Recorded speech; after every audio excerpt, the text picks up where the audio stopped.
Praise the Lord. ന്യായാധിപന്മാർ 16-ാം അധ്യായം 1 മുതൽ 31 വരെയുള്ള തിരുവചനങ്ങൾ. അനന്തരം ശിംശോൻ ഗസയിൽ ചെന്ന് അവിടെ ഒരു വേശ്യയെ കണ്ട് അവളുടെ അടുക്കൽ ചെന്നു. ശിംശോൻ ഇവിടെ വന്നിരിക്കുന്നുവെന്ന് ഗസ്യർക്ക് അറിവ് കിട്ടി. അവർ വന്ന് വളഞ്ഞ് അവനെ പിടിപ്പാൻ രാത്രി മുഴുവനും പട്ടണവാതിൽക്കൽ പതിയിരുന്നു. നേരം വെളുക്കുമ്പോൾ അവനെ കൊന്നുകളയാം എന്ന് പറഞ്ഞു.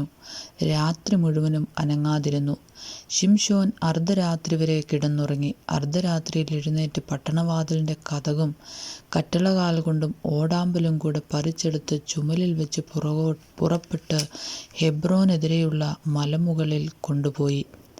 അതിൻ്റെ ശേഷം അവൻ സോരേക്ക് താഴ്വരയിൽ ദലീല എന്നു പേരുള്ള ഒരു സ്ത്രീയെ സ്നേഹിച്ചു. ഫെലിസ്ത്യ പ്രഭുക്കന്മാർ അവളുടെ അടുക്കൽ വന്നവളോട്, നീ അവനെ വശീകരിച്ച് അവൻ്റെ മഹാശക്തി ഏതിലെന്ന് ഞങ്ങൾ അവനെ പിടിച്ചുകെട്ടി ഒതുക്കേണ്ടതിന് എങ്ങനെ സാധിക്കും എന്ന് അറിഞ്ഞുകൊള്ളുക. ഞങ്ങൾ ഓരോരുത്തൻ 1200 വെള്ളിപ്പണം വീതം നിനക്ക് തരാം എന്ന് പറഞ്ഞു. അങ്ങനെ ദലീല ശിംശോനോട്, നിന്റെ മഹാശക്തി ഏതിലാകുന്നു? ഏതിനാൽ നിന്നെ ബന്ധിച്ചൊതുക്കാം? എനിക്ക് പറഞ്ഞു തരേണം എന്ന് പറഞ്ഞു. ശിംശോൻ അവളോട്, ഒരിക്കലും ഉണങ്ങാതെ പച്ചയായ 7 ഞാണുകൊണ്ട് എന്നെ ബന്ധിച്ചാൽ എൻ്റെ ബലം ക്ഷയിച്ച് ഞാൻ ശേഷം മനുഷ്യരെ പോലെയാകുമെന്ന് പറഞ്ഞു. ഫെലിസ്ത്യ പ്രഭുക്കന്മാർ ഉണങ്ങാത്ത 7 പച്ച ഞാൺ അവളുടെ അടുക്കൽ കൊണ്ടുവന്നു. അവ കൊണ്ട് അവൾ അവനെ ബന്ധിച്ചു. അവളുടെ ഉൾമുറിയിൽ പതിയിരിപ്പുകാർ പാർത്തിരുന്നു. അവൾ അവനോട്, ശിംശോനെ, ഫെലിസ്ത്യർ ഇതാ വരുന്നു എന്ന് പറഞ്ഞു. ഉടനെ അവൻ തീ തൊട്ട് ചണനൂൽ പോലെ ഞാണുകളെ പൊട്ടിച്ചു കളഞ്ഞു.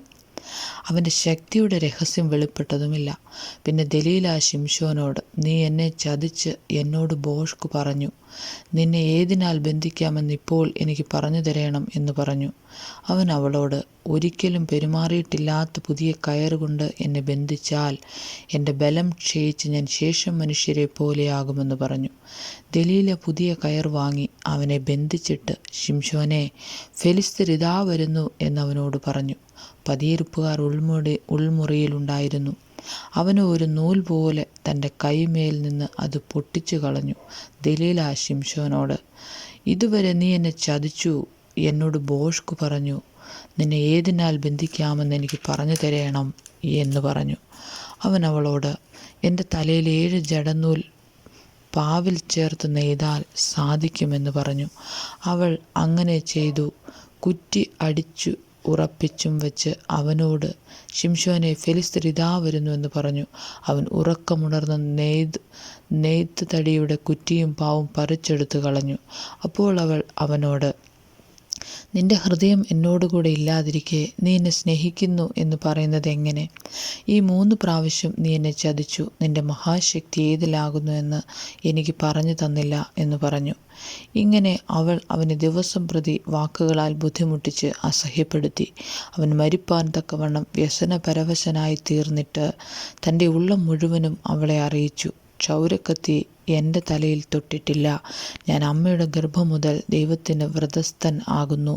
ക്ഷൗരം ചെയ്താൽ എൻ്റെ ബലം എന്നെ വിട്ടുപോകും. ഞാൻ ബലഹീനനായി ശേഷം മനുഷ്യരെ പോലെയാകും എന്നവളോട് പറഞ്ഞു.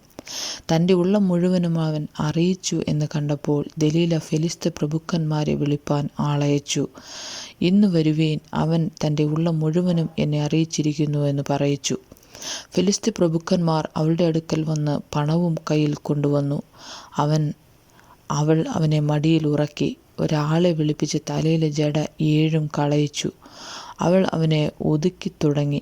അവൻ്റെ ശക്തി അവനെ വിട്ടുപോയി. പിന്നെ അവൾ, ശിംശോനെ, ഫെലിസ്ത്യർ ഇതാ വരുന്നു എന്ന് പറഞ്ഞു. ഉടനെ അവൻ ഉറക്കമുണർന്നു. യഹോവ തന്നെ വിട്ടു എന്നറിയാതെ ഞാൻ മുമ്പിലത്തെ പോലെ കുടഞ്ഞെഴിഞ്ഞു കളയും എന്ന് വിചാരിച്ച് ഫെലിസ്ത്യരോ അവനെ പിടിച്ച് കണ്ണ് കുത്തിപ്പൊട്ടിച്ച് ഗസയിലേക്ക് കൊണ്ടുപോയി. ചെമ്പുചങ്ങല കൊണ്ട് ബന്ധിച്ചു. അവൻ കാരാഗൃഹത്തിൽ മാവ് പൊടിച്ചുകൊണ്ടിരുന്നു. അവൻ്റെ തലമുടി കളഞ്ഞ ശേഷം വീണ്ടും വളർന്നു തുടങ്ങി.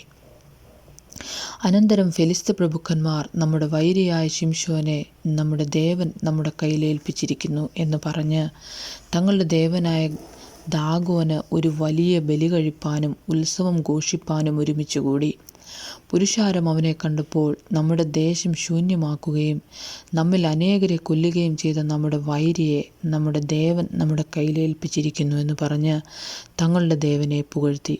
അവർ ആനന്ദത്തിലായപ്പോൾ നമ്മുടെ മുമ്പിൽ കളിപ്പാൻ ശിംശോനെ കൊണ്ടുവരുവീൻ എന്ന് പറഞ്ഞ് ശിംശോനെ കാരാഗൃഹത്തിൽ നിന്ന് വരുത്തി. അവൻ അവരുടെ മുമ്പിൽ കളിച്ചു. തൂണുകളുടെ ഇടയിലായിരുന്നു അവനെ നിർത്തിയിരുന്നത്. ശിംശോൻ തന്നെ കൈക്ക് പിടിച്ച് ബാല്യക്കാരനോട്, ക്ഷേത്രം നിൽക്കുന്ന തൂൺ ചാരിയിരിക്കേണ്ടതിന് ഞാൻ അവയെ തപ്പി നോക്കട്ടെ എന്ന് പറഞ്ഞു. എന്നാൽ ക്ഷേത്രത്തിൽ പുരുഷന്മാരും സ്ത്രീകളും നിറഞ്ഞിരിക്കുന്നു. സകല ഫിലിസ്ത്യ പ്രഭുക്കന്മാരും അവിടെ ഉണ്ടായിരുന്നു. ശിംശോൻ കളിക്കുന്നത് കണ്ടുകൊണ്ടിരുന്ന പുരുഷന്മാരും സ്ത്രീകളുമായി ഏകദേശം 3000 പേർ മാളികയിലുണ്ടായിരുന്നു. അപ്പോൾ ശിംശോൻ യഹോവയോട് പ്രാർത്ഥിച്ചു. കർത്താവായ യഹോവേ, എന്നെ ഓർക്കണമേ. ദൈവമേ, ഞാൻ എൻ്റെ 2 കണ്ണിനും വേണ്ടി ഫെലിസ്ത്യരോട് പ്രതികാരം ചെയ്യേണ്ടതിന് ഈ ഒരു പ്രാവശ്യം മാത്രം എനിക്ക് ശക്തി നൽകണമേ എന്ന് പറഞ്ഞു. ക്ഷേത്രം നിൽക്കുന്ന 2 നെടുംതൂണും ഒന്ന് വലം കൈകൊണ്ടും മറ്റേതിടം കൈകൊണ്ടും ശിംശോൻ പിടിച്ച് അവയോട് ചാരി. ഞാൻ ഫെലിസ്ത്യരോടുകൂടെ മരിക്കട്ടെ എന്ന് ശിംശോൻ പറഞ്ഞു.